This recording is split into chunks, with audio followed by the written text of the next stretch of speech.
Bismillahirrahmanirrahim.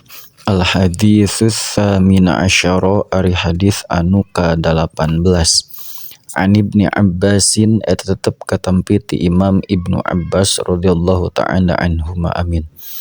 Anna Rasulullah sanyana Kanjeng Rasulullah sallallahu ta'ala alaihi wasallam qala eta ngadawuh Kanjeng Nabi kana lafad hal alimtum naha apal aranjeun kabeh man ka jalma a'jabul khalqi atanapi man ka eta saha jalma a'jabul khalqi ari pang hebat-hebat na makhluk naonana imanan imana.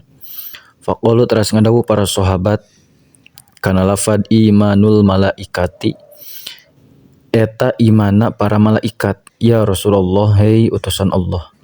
Faqala teras ngadawu Kanjeng Nabi kana lafad wa kaifa la tu'minu jeung kumaha teu rek iman saal malaikatu malaikat wahum bari ari itu malaikat yu'ayyinuna eta pada ngajonghokeun itu malaikat al-amro kana sagala urusan. Qalu ngadawu para sahabat kana lafad an-nabiyuna eta para nabi ya Rasulullah hei utusan Allah. Faqala teras ngadawu Kanjeng Nabi kana lafad wa kaifa la yu'minu jeung kumaha teu rek iman saha annabiyuna para nabi atanapi pirang-pirang nabi waruhu bari ari malaikat Jibril yang zilu eta turun itu ar-ruh alaihim ka itu nabiyyin bil amri kalawan nyandak wahyu minas samai ti langit. Qalu ngadawu sahabat ashabuka kana lafad ashabuka eta para sahabat salira atanapi pirang-pirang sahabat salira ya Rasulullah utusan Allah. Faqala teras ngadawu Kanjeng Nabi kana lafad wa kaifa la yu'minu jeung kumaha rek teu iman saha ashabi pirang-pirang sahabat kaula wa hum bari ari itu ashab yarawna eta neringali itu ashab al mu'jizati kana pirang-pirang mukjizat min niti kaula wa ana jeung ari kaula umbiu eta ngabejakeun kaula hum ka itu ashab bima kana perkara tegasna wahyu ungzila anu diturunkeun itu emma ilayya ka kaula. Walakin ajabun nasi jeung tetepina ari pang hebat-hebatna jalma-jalma naonana imanan imana. Qaumun eta kaum yajiuna anu daratang itu kaum mim ba'di tina sabada maut kaula yu'minuna anu ariman itu kaum bi ka kaula walam yarau bari henteu neringali itu kaum ni ka kaula wa yusaddiqu jeung pada ngabenerkeun itu kaum ni ka kaula. Faulaika tah ari itu kaum ikhwani eta pirang-pirang dulur kaula. Wa hukiya jeung dihikayatkeun naon anna yauman saanyana hiji poe minal ayyami nu tetep tina pirang-pirang poe ijtamaat eta narima pakumpul itu ijtamaat eta narima pakumpul saha al kufaru kaum kufar fi dari Abi Jahlin di imah Abu Jahal.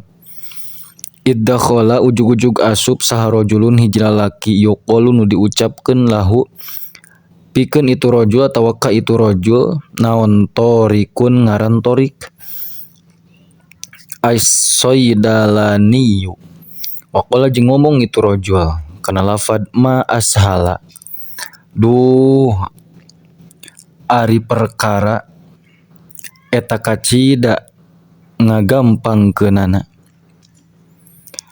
tanapi ma ari perkara ashala eta kacida ngagampangkeunana itu umma alaina ka urang sadayana qatla Muhammadin kana mayahan Muhammad alaihi salam lawit tafaqatum lamun ittifaq atawa sepakat aranjeun kabeh ala qauli kana ucapan kaula. Qalu ngaromong itu kufar kana lafad kaifa ya tariku kumaha carana he tarik. Qala ngomong sahadalikar rajulu eta lalaki si tarik teh kana lafad inna Muhammadan sanyana Muhammad alaihi salam istanada eta keur nyaranda itu Muhammad ila jidaril ka'bati kana dinding Ka'bah. Falau dhahaba atuh lamun indit sawahidun hiji jalma minna anu tetep ti urang sadayana waroma jeung ngalungkeun itu wahid hajaron kana batu kabiron anu gede min fauqil ka'bati ti luhureun Ka'bah lahalaka tah pasti paeh itu Muhammad, min saatihi tina saahna itu Muhammad. Faqoma teras nangtung min bainihim ti antara itu kufar saharojulun hiji lalaki, yuqalu nu diucapkeun lahu ka itu rajul sa naon Syihabun ngaran Syihab. Waqala jeung ngomong itu Syihab, kana lafad lau adzintum lamun ngizinan aranjeun kabeh li ka kaula laqataltu tah pasti maehan kaula hu ka itu Muhammad. Fa adzinu teras ngidinan itu kufar lahu ka itu Syihab. Fasu'ida teras naik Syihab fauqal ka'bati ka luhur Ka'bah. Wa ma'ahu bari eta tetep sartana Syihab hajarun kabirun ari batu anu gede. Faroma teras maledogkeun itu Syihab hu kana itu hajar kabir ilan nabiyyi ka Kanjing Nabi alaihi salam. Fa kharaja teras keluar min jidaril Ka'bati tina dinding Ka'bah naon hajarun batu. Wa akhadha jeung cicing naon dalikal hajaru itu batu fil hawai di awang-awang. Hatta qoma nepi ka ngadeg saha Rasulullah Kanjing Rasulullah sallallahu taala alaihi wasallam min maudhihi tina tempatna itu Rasulullah. Wasaqata jeung ragrag non al hajaru batu alal ardi kana bumi, wadah roja jeung ngagorolongkeun naon al jidaru dinding ila maudhihi kana tempatna itu hajar. Fasoro teras jadi itu hajar kama kana sapertikeun yen geus bukti itu hajar. Wasyihabun jeung ari Syihab yang zuru eta ningali Syihab ilaihi kana hajar. Wa yata'ajjabu jeung ngarasa aneh itu Syihab minhu tina tingkahna itu hajar. Fanazala teras turun Syihab minal Ka'bati tina luhureun Ka'bah.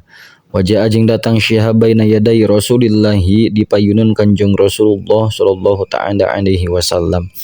Wa aslama sareng lebet Islam itu Syihab, wa hasuna jeung alus naon islamuhu ka islamanana itu Syihab. Wa aslama jeung asup Islam saha torikun torik aidon deui wa kana jeung bukti saha Syihabun Syihab wa man jeung jalma ma'ahu anu tetep sartana Syihab aslamu eta arasup Islam itu man ma'ah